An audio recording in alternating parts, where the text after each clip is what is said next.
J'ai été sollicité par la fédération, la FFAB, pour mettre en place la commission self-défense.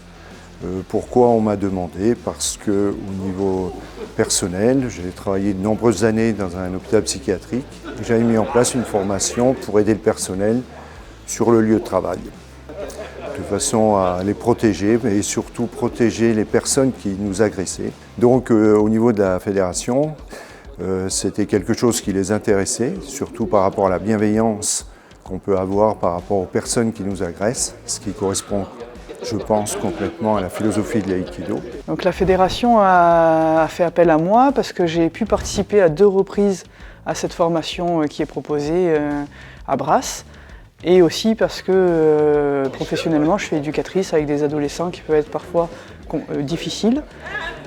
Du coup j'ai rejoint la commission cette année avec Didier Feiss et Patrick Cascalès et Robert D'Alessandro. J'ai été mandaté par la Fédé pour participer à ce stage self-défense. J'anime les cours du matin et du soir. Et j'ai essayé de participer à toutes les activités, tous les ateliers. Alors au départ, je m'interrogeais sur l'intérêt de ce stage. Et avec le recul, et surtout les heures que j'ai passées sur le tapis, je m'aperçois que le lien avec la pratique est évident.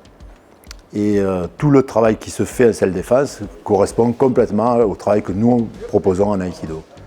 Le travail sur l'attitude, la garde, la distance par rapport à l'autre, la bienveillance aussi. Et tout le travail qui a été fait peut être complètement relié à ce que nous on pratique sur le tatami dans les temps habituels de pratique d'aïkido. J'ai trouvé l'animation particulièrement intéressante parce que c'est toujours lié à des problèmes que l'on peut rencontrer tous les jours et dans tous les secteurs, le secteur hospitalier, scolaire, médical. J'ai trouvé vraiment quelque chose qui m'a donné envie de continuer et de le travailler dans mon club. Cette pratique est bienveillante envers les personnes agressives. Donc c'est une pratique qui peut s'étendre dans divers domaines.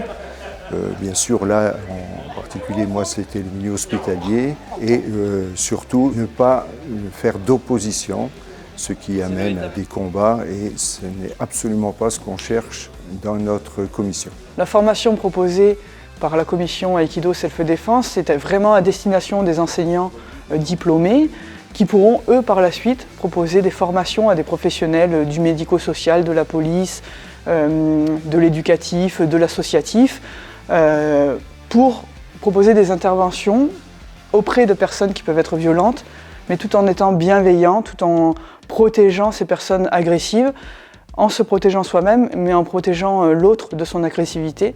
Nous avons passé un bon week-end de formation. Le groupe était très motivé, beaucoup de travail sur le tatami, et j'espère vous retrouver prochainement dans nos futures formations à Brasse, dans le cadre de cette formation Aïkido Self-Défense.